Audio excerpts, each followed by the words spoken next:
Hello and welcome to Take a Wander with Shebs. Now, my guest today is travel blogger Diana Bancale. Diana and I spoke about how she broke into the world of travel blogging and what it took for her to become a full-time blogger. We discussed the challenging times bloggers have had in 2020, plus I spoke to her about some of her transformative travel experiences and her future aspirations. So let's take a look. Diana, thank you so much for coming on. I really appreciate your time. How are you? Hello, Chefs. I'm good, thanks. And you? I'm doing great. Thank you for coming on. I know you've got a very busy schedule, so I really appreciate it. For those who don't know who you are, just explain to everyone what you do and what your career is all about. My name is Diana Bancale, or Diana as you like. I'm an Italian travel blogger, and I'm the author and creator of a travel blog called In Viaggio da Sola, which is dedicated to women traveling solo. We will come on to your career and the blog slightly later, but I always like to take it back to how it all began. Where did the initial love for travel for you come from then? My love for traveling was growing within the years because the events of my life and so on, they changed my perspective. But let's say that my parents, okay, when I was a kid, I used to travel every Sunday. We were going for a day trip with my parents. So we would go with a car somewhere close to Italy. And so let's say I used to like it because, even if they were short trips, it was nice to see something new. We were, for example, visiting castles or small towns close to my city. So it was starting. Then my big love for traveling, and especially for solo traveling, started after my master degree. I moved to US, to Florida, to study English, essentially. And so it was my first big solo trip in a foreign country. And then I don't know what happened, but it just changed my perspective because I saw how essential was for me to travel, how essential and important was for me to meet other people from other cultures. And so after that, I was like, I don't know, I was maybe 24, 23. After that, I could not resist anymore to the impulse of traveling. And that's where all started. Yeah, I can say the big start was this, but I was grew up in an environment where travel was essential. Small traveling, moving around was very important. So it comes a bit from my family, and the rest from me, I think. Your education, did you want or did you plan on traveling in the future, or did you want it to be a career at a young age? No, my idea was totally. I changed many ideas when I was a kid. No, I never thought about being a traveler. But what was happening every Sunday, we have in Italian TV many different TV shows about traveling, and I was so looking forward for them to watch them. No, I used to like them a lot. But when I was still a kid, I was not thinking it was going to be my career. And then time by time, when I understood, for example, that I like to write, that I like to travel, then the idea of becoming a work came to my mind. But it was, it was a process actually. For me, for the beginning, it was a hobby. The idea of traveling, of changing environment, of moving around was something that made me feel alive. Only later it became my travel, and I understood that it was what I wanted. You said you moved to the US. What did you study there? Yeah, there actually, no, I studied journalism in Italy, but then after my master degree, I needed to learn English because we study in school in Italy, we study English. But of course, as long as you don't speak with other people in English, you don't really learn it. So I went, okay, let's say Florida was not the best place to learn English because many people speak Spanish. But still, I was in a college, and then there was people from all over the world. You were obliged to speak English, otherwise people would not understand you. So I was there 6 months to like make my English better, let's say. And the culture in the US is very different to Italian cultures. Italian cultures, going to Italy, very family orientated. People like to hang around a lot in each other's house. But in America, it's very, from talking to a lot of Americans, having a lot of American friends, very independent culture. Did you find it a bit of a different culture when you went over there? Is that what sort of first thought, oh, this is different. Maybe I can see more of the world and see what other cultures are like? Okay, I wouldn't say that it's a cultural shock because yes, it is different from Italy, but it's not as different. But still, no, what made me really grow and make me really feel a different person is that I was getting in contact with people from Asia, from US, from other places, everywhere, from Africa. And so that was the really what made me say, okay, my life, what I need in my life is to grow my ideas, to change, because when you live all your life in a country, in the same place, maybe in the same city, you think that, I don't know, your ideas are the ones. And then, for example, you get in contact with other people and you change totally what you think. So yes, the idea of meeting with other people was what really make my passion for traveling grow. And yes, the culture was different, but I must say, for example, US culture is very independent, but I am a very independent person. So it kind of, I match with the culture a bit for some things. So yes. A lot of my Italian friends I know, they love their family, love their friends. For you to say you're independent, it's a bit of a different. But obviously, you get loads of people like that in every culture. You said you studied journalism. When did you first start writing pieces for publications? During my university, I was doing internships. And so I used to write articles about what was happening, what was going on in the city. It was, for papers. And then actually it took me a while to realize that I want to write about traveling. And so I changed many jobs because I couldn't find like my passion. I couldn't find my real way. And so it happened in 2013. I was doing totally another job. I was a receptionist in an office. And then I started to think that I could not, stay longer in a job that was not meant for me. Then I asked myself, okay, I like to travel. I love to write. How can I mix my the two passions of mine? So traveling and writing. And that's why I started my blog. It was actually for hobby. I was not expecting the success that then it came. So I opened my blog. I started to write about some previous travels. And then time by time it grew. Some people started to read my articles and some people started to noticing me. And then it was, a process. But it all started in 2013. And the blog was just a way at the beginning for me to tell about my travels, to tell people how was about to travel solo, because when people, especially in Italy, for women to travel solo, it's not so common. So my friends, my family, my other people that I knew, they used to ask me, oh, why you travel solo? You don't have friends. Why it's so weird? And so I felt like the need to express and to tell the people that actually it's a life-changing experience. It's something that you can learn a lot from. And so that's why it started. And that's why I chose this theme. One thing with a blog is when you're first starting it off, is having that mindset to make sure that wherever you start, there's going to be some sort of business to it. You see, so there's a lot of bloggers that I know, and when I first started I started it really, let's just say last year. It's having that mindset of a business. So I made sure I trademarked my name. I got the logo. What advice would you give to someone? So starting off, because that's the hardest bit, because a lot of blogs fail within, let's just say, the first year. Maybe 5 to 6, because people get bored of writing, or Yeah. they've done their 1 month of traveling, they've written their blog, they don't know what else to. What advice would you give to someone for sort of persistence, continuity, and consistency? You're very right, because that's the difficult part. As for example, when I started, it was different. There was less competition, for example. So, okay, I started a bit, as I told you, as a hobby. But now you cannot start anymore a blog like this, because, there are millions of other bloggers that talk about maybe your same thing. So my first advice is something that I always tell to people asking me, is that you need to study, okay? You need to prepare. You cannot, just start and then see how it goes. Okay, study first the rules of communication, the rules of writing, of photography.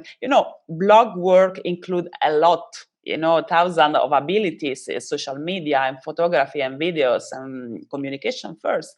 So first study, then make clear make clear what you want to talk about, and please choose a niche, because you cannot talk about everything. You need to focus on something in order to become like an authority on this topic, and make sure to choose something that you have something to say about it, because otherwise, as you said, you will get bored of writing, you will lose inspiration. So it must be something that really it's your passion, you're passionate about, and also you have something to say.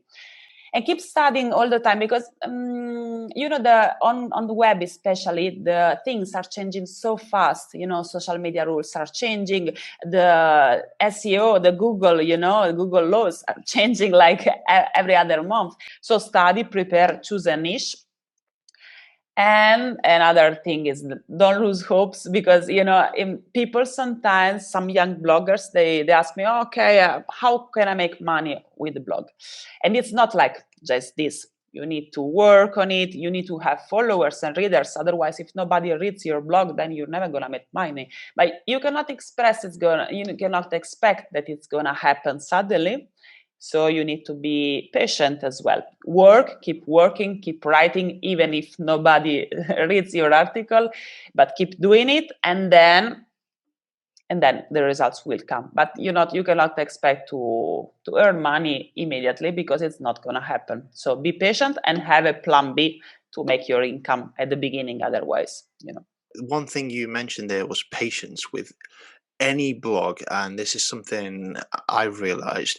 You need to build it. It's a slow burn. So a lot of people, again, this is the misconception, because they see bloggers like yourself, people, oh, they've had so much success, they're making so much money, I can live that life.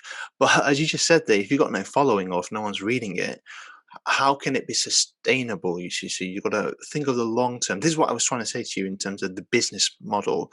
So when I first started, I had a visual board and said, this is where I want to be, this is where I am, this is what I need to do to, for example, this podcast that I do. When I started it, again, I had the visions. Sometimes you dream of winning awards and stuff, and you think, oh, this I want to win. You need to have the plan, though, because you can't, again, you can't grow without doing the hard. So you got to build a foundation. When you see someone who's just made it, here, there, and everywhere within the first 6 months to a year, it's not sustainable. A bit like one example I can give you. I don't know whether in Italy you've got X Factor, or Italy's Got Talent. yeah, we get it. You get that, yeah. So it's in your face, isn't it? They become famous overnight, very popular, but they're not.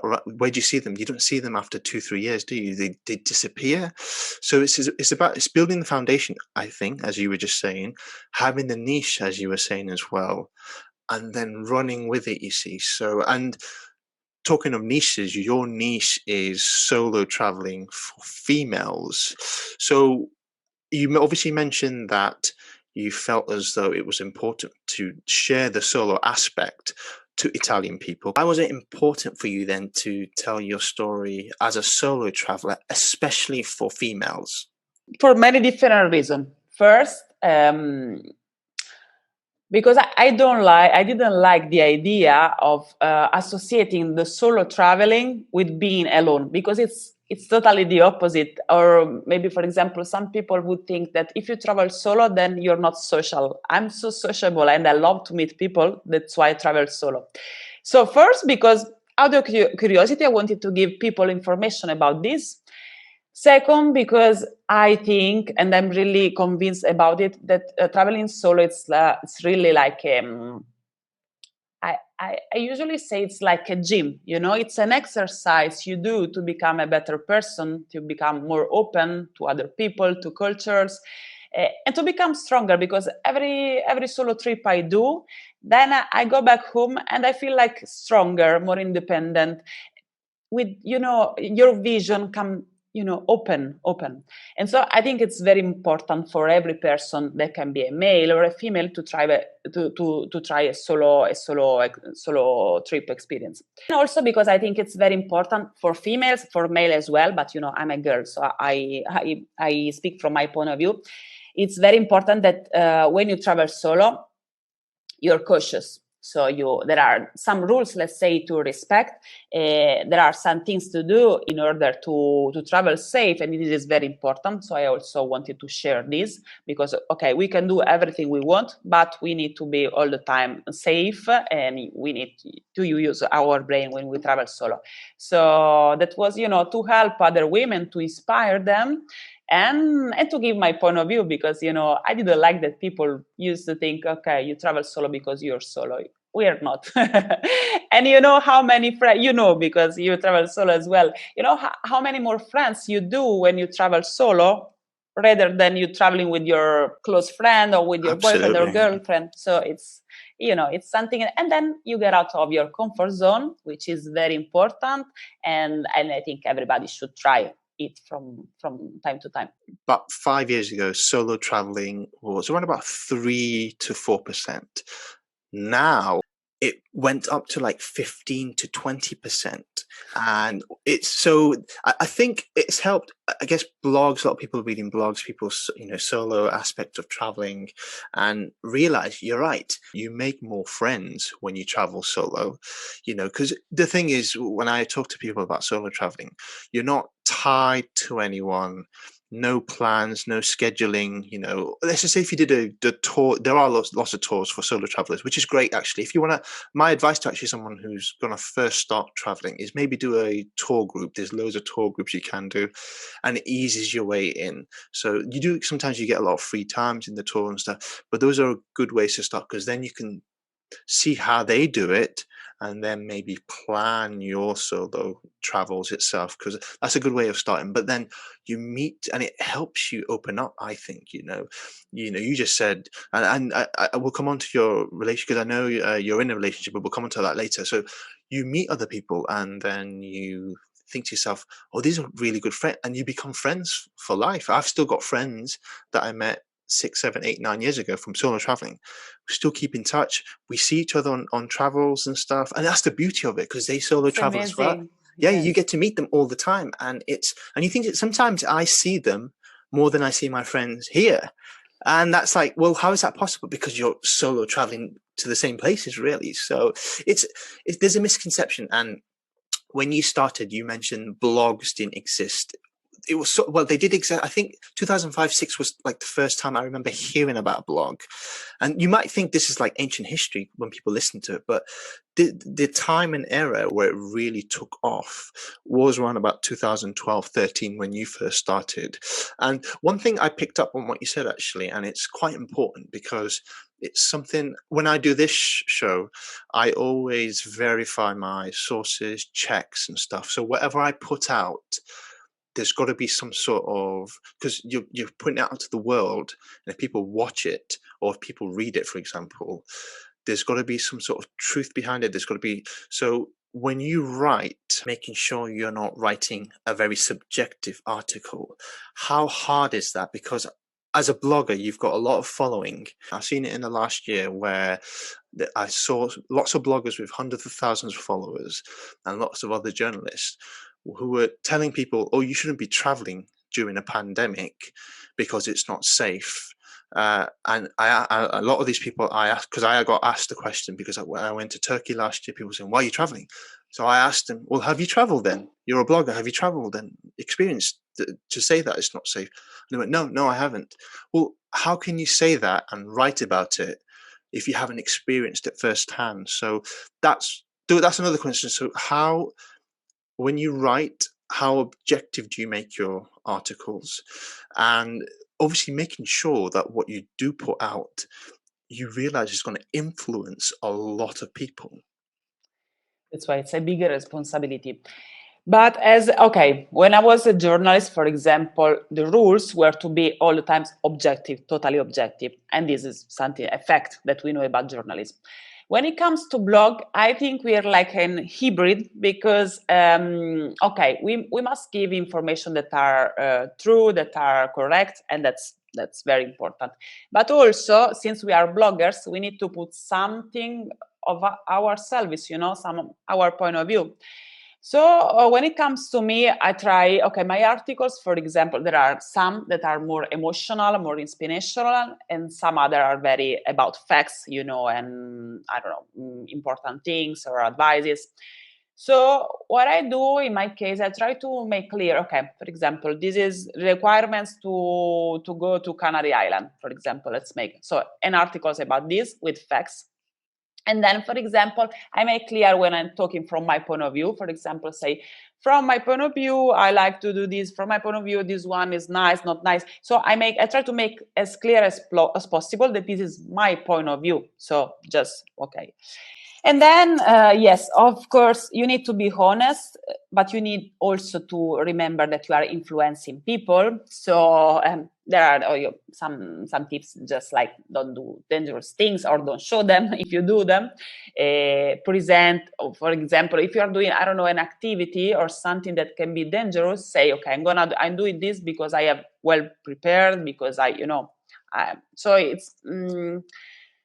it's very important for me to state when it's your own point of view, and to always encourage people to be safe, to never dare too much. And it's difficult anyway. It's difficult because, as you said, you were traveling during the pandemic, and people would complain and ask, and so yeah, I think this is something that we always need to keep in mind. And yeah, actually, that is one difficult thing about our job. As you just said, that you're influential aspect of your blog or your career. It is your career, and the thing is, it's the travel industry. I've realized it's a very small industry, so it's obviously a big, but the types of people you meet. Actually, I know this person. Oh, you know that person. So it's a very small. So, Okay. and recognition wise, and people you meet, I think reputational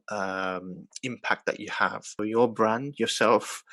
I'm sure when you go to other brands to work with, you've got a trail of this is what I've done. This is how I've influenced people. So that's, I think, another key thing to a blog. You mentioned as well, very, very important now, photography, videography. You've got to almost do everything now. You can't just be a writer, because again, once upon a time you were just able to just write. Yes.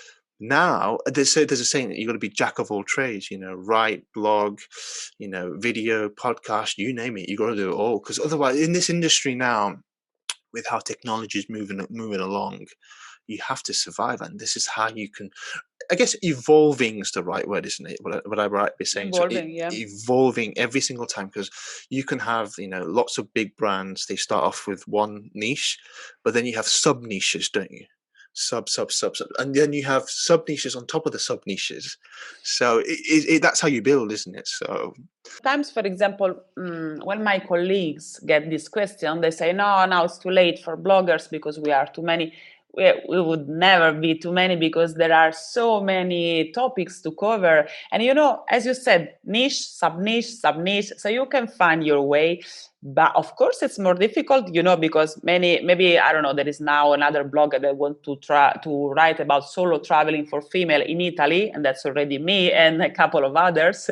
So you need to find another thing. For example, solo traveling for women who are vegetarian and who like to travel on a horse, let's say. So you need to find your way. You can do it. Of course, it's more difficult, but yes, I always encourage, for example, the people that want to become a blogger, if they really got a passion, if they really are ready, to learn and to work hard, because there is space. Just need to find, the idea, the key idea. And as you said, you need to be a little bit of everything. And what I usually say is that, for example, okay, let's say I'm not good with technical stuff, for example, of my blog. Then I would rather focus, I don't know, on photography, on writing, and on social media, and then maybe pay somebody to be my webmaster. No, so if you're not so good in do something, get a collaboration. Get a specialist, so you can really be a professional in this way.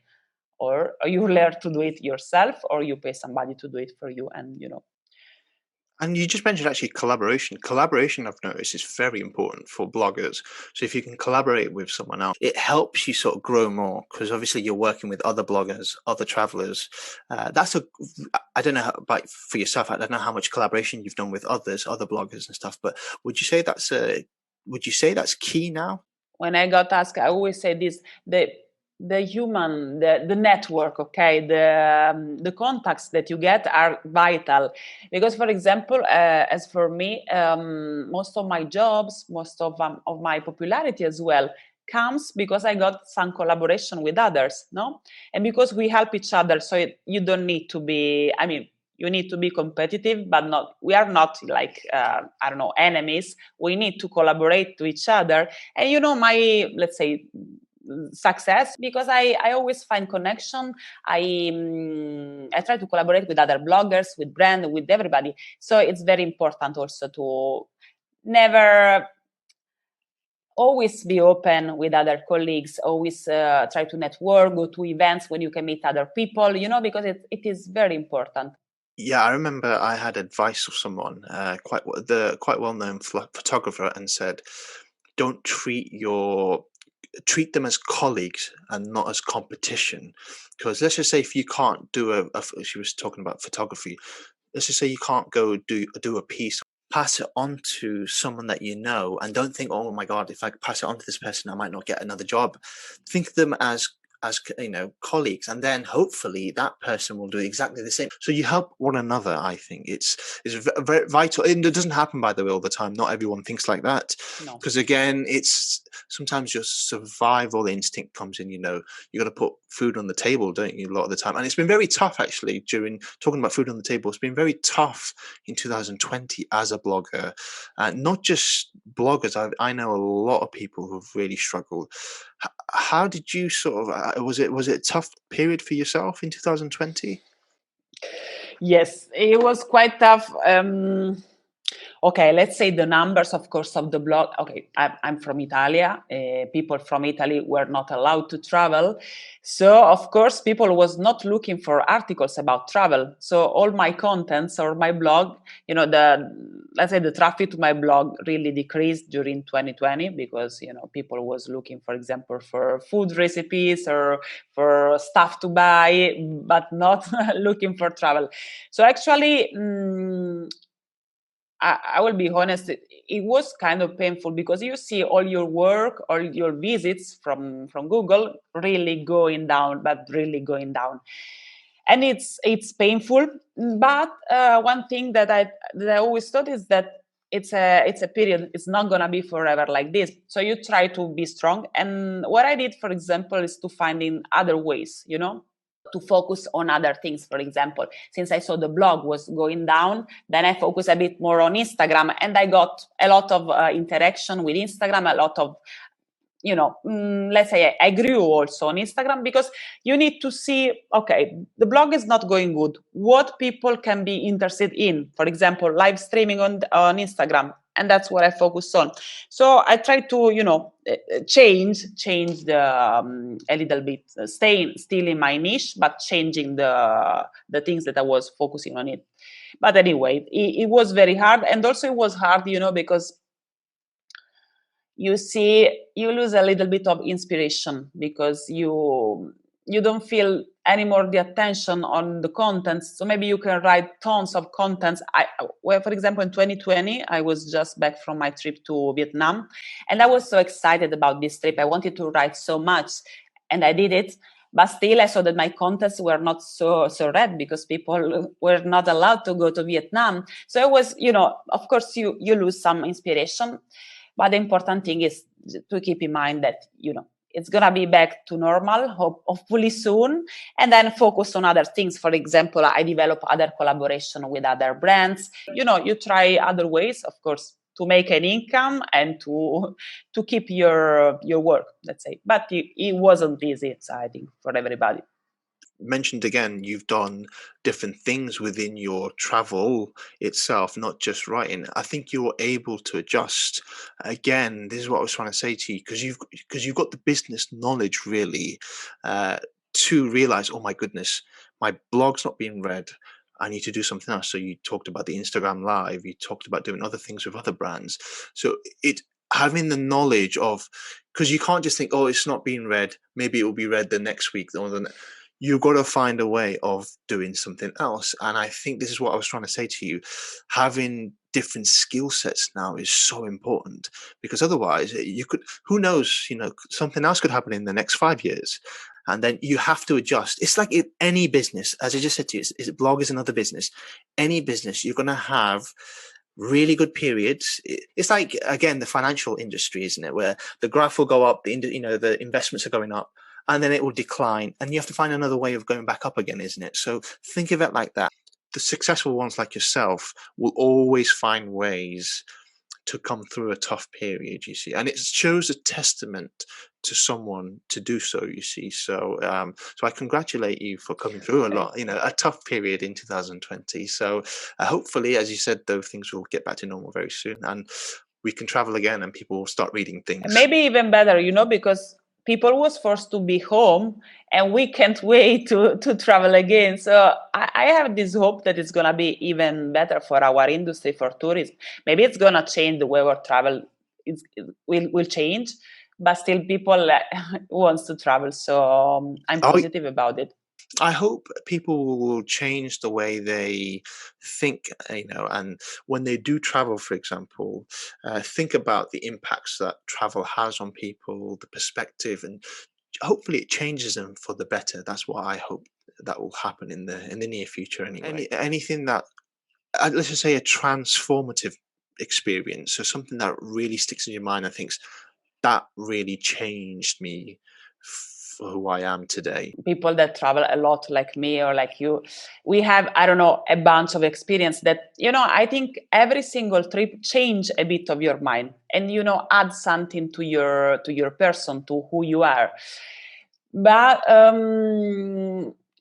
let's say travel through Vietnam. Actually, my last big trip was the one to Vietnam. I was alone for 1 month and a half. I got stuck to Vietnam because the borders were closed. I could not go back to Italy anymore. So for the circumstances, for the fact that I was alone, and was actually my first backpack trip. No, I usually don't backpack because I like to be a little bit comfortable. So it was my first backpack trip. I didn't plan it. Actually, I usually plan a bit, but in this case, I just wanted to be not random, but just more free, to choose. For example, I make a plan, but then let's say I'm in a city and I like it very much and I was supposed to stay 2 days. I want to feel free to stay 5 days if I like it. So it was a very important trip to me. First, because I need to get more out of my comfort zone, less comfortable. Also, the situation was quite weird because all the virus thing was starting. So my attitude was a little bit different. I was a little bit more scared than usual, and the people around, there was not many tourists because tourists were not traveling at the time. So I was really feeling like with the locals. I was more interacting with locals than with tourists, with other travelers, and so it was actually was quite a trip that was even more interesting for me because when you are comfortable, when you meet, I don't know, with people from other part of Europe, or you feel like you are in a family. Then I was feeling more lonely than usual, but still what I like, as I told you, is that I was forced to interact with other people, and especially with locals because I was alone. You as a human, you want to interact, and you need other people. And so I was feeling like totally in the place. I was feeling like not on vacation. I was feeling like really into the place, into the culture. And then it was very interesting because, for example, I chose day by day how to move around. So I was in a night train alone, which was an awful experience. But still, when I think about it, I think, oh, it was so interesting. It was so uncomfortable, but so interesting at the same time. Then, for example, I was traveling with night bus with only local people because there were no tourists. I was feeling, a blonde female alone, but I was feeling so into the trip. So it was really interesting. And then, okay, at some point it was also scary because, for example, I found myself in Ho Chi Minh.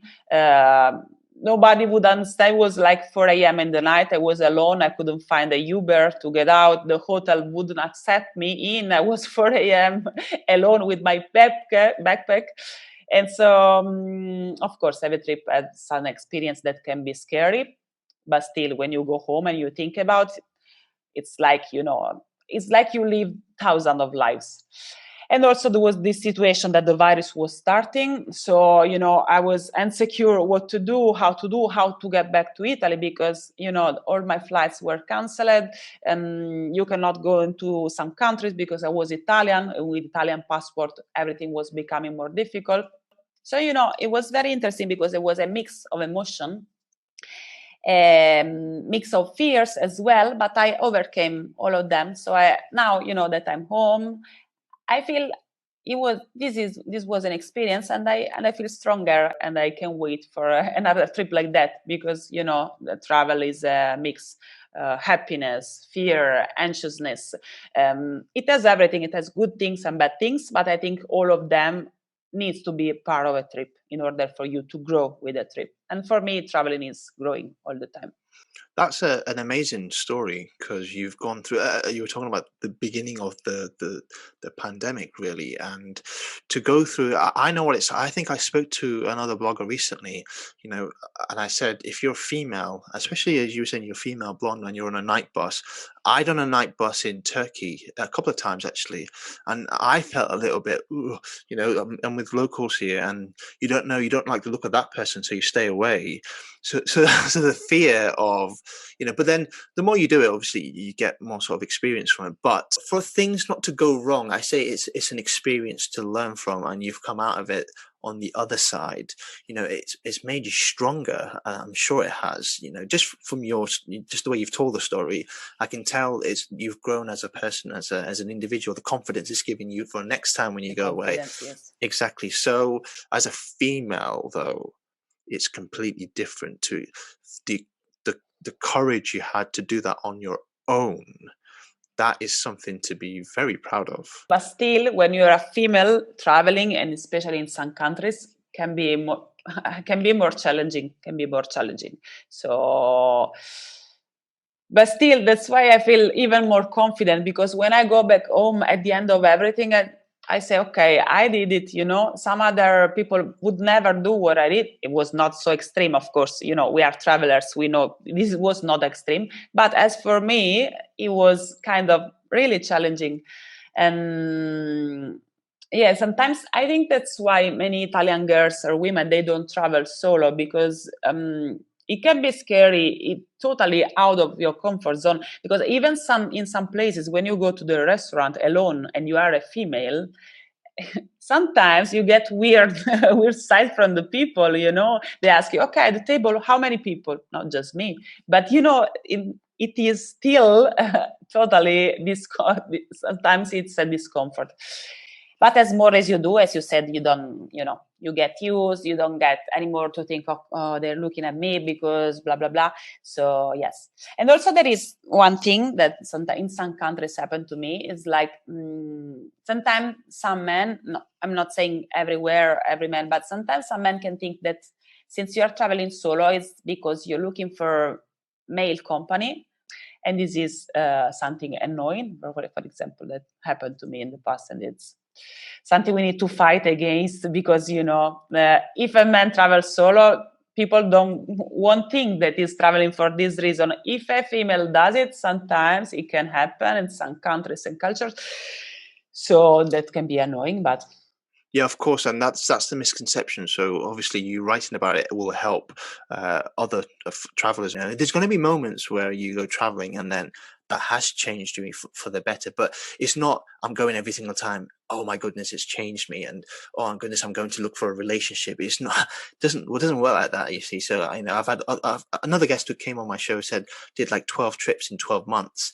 Everyone kept saying, "Oh, you're going to find someone." At the end of that 12, it doesn't work like that. It's not. That's not how our brains work. So a lot of people think like that. You see. So, but it's funny, and it's great that you're in the situation. And you mentioned actually you are actually in a relationship. Am I right in saying? Mhm. So to do it all in a relationship and to solo travel, you must have a lot of support from your partner. That's important.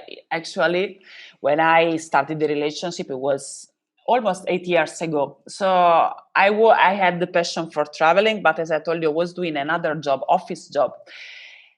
And then I was lucky enough because my boyfriend understood me. So he has totally other passion. He doesn't like to travel, for example, but he totally understands how important it is for me to go with my passion, to follow my passion. And that's why for this I was so lucky. I was so lucky because he understands. Maybe it can be difficult for him. I think for me, be gone 1 month alone. But he can really feel what I feel, and he always tell me, when I see you so happy when you book a flight, when you are abroad, you totally change. You become a different person. You are so enthusiastic, and so he can feel this, and he's happy, really happy for me. Then, of course, it's difficult, and for the both of us, but we are both very independent, so we can handle this. And I think it's how it is, because you cannot be the same of the other person. Everybody has their own passion. They can be different. You can be very different person from each other. We are totally the opposite, but still we have the respect for the other individuality and for the other passion. So I think this one was very important, and it is very important in my relationship. Also, now I am in Tenerife and he is in Italy. But he respects my choice because he knows that I like to be in a place like this. I need ocean, I need the sun. So it's something, it's not easy, but still it's something you can work on it. I mean, it's not impossible. Many people ask me, oh, how it's possible you have a relationship and you travel solo? They are not enemies, traveling solo and having a relationship. You can have the both, actually. And it depends on the idea that people have about relationship. Absolutely, and you just mentioned there's a support that you need to get from your partner, your boyfriend, your girlfriend, whoever. It's vital, and people need to need to understand that when you're traveling, you're not traveling, and you're going to be. They will have to come into your life and accept that this is who you are, and otherwise a relationship won't work. And you just mentioned that your boyfriend doesn't really like traveling and stuff, so you got to find a way to compromise with any relationship, I guess. So Yes. it's exactly the same. With So friendship, with family, with it, everything, you need it, to it compromise. exactly. So when you don't travel and when you sort of don't write or anything, how do you relax? What do you do to sort of hobbies wise? Have you got any hobbies? I used to have thousands of hobbies when I was in Italy. I used, for example, to do theater. I used to act as actress, but like not for hobby. I used to study Greek language, for example. I used to dance Zumba. Now here I am in Tenerife since October. What I do, what I really relax me a lot, is doing Pilates or yoga on the beach to start my day like this with this sport. Then I go for a run. Then I like very much, as I told you, to interact with people. So I have friends here, but also I like, for example, to when there are some digital nomads networking or events, I like to be part of them. Then something that I really like in these last months is I like to attend webinar about self-development, about entrepreneurship, how to become better in your work, how to become better in your personal relationship, with friends, with people, how to better interact with people, how to grow your self-esteem, how to grow as a person. I'm really into it in this period, and it really, really makes me feel nice. And then I don't like to cook, for example, so I like to go to try different. In Tenerife, we have different restaurants with all the world different kitchens. So I like to travel to try different food from other countries, let's say. And yes, essentially that's it. Sport and friends and classes, webinars to get better. So that's what I do. Amazing. You know what, Diana, I can speak to you all day, so I'm not going to. I'm going to let you go now. But thank you so much for coming on. I really appreciate your time, and hopefully, people listening in have been inspired by what you've said. And I wish you all the best. Thank you very much for your time, and I'll speak to you very soon. Thank you very much. It was lovely. What a wonderful individual Diana is. I hope you all enjoyed our conversation. If you'd like to keep an eye on what Diana gets up to next, you can subscribe to her blog and follow her on all of her social media platforms. The details are on your screen now. That's it for Take a Wonder with Shebs. Hope to see you all very soon. Until next time, bye for now.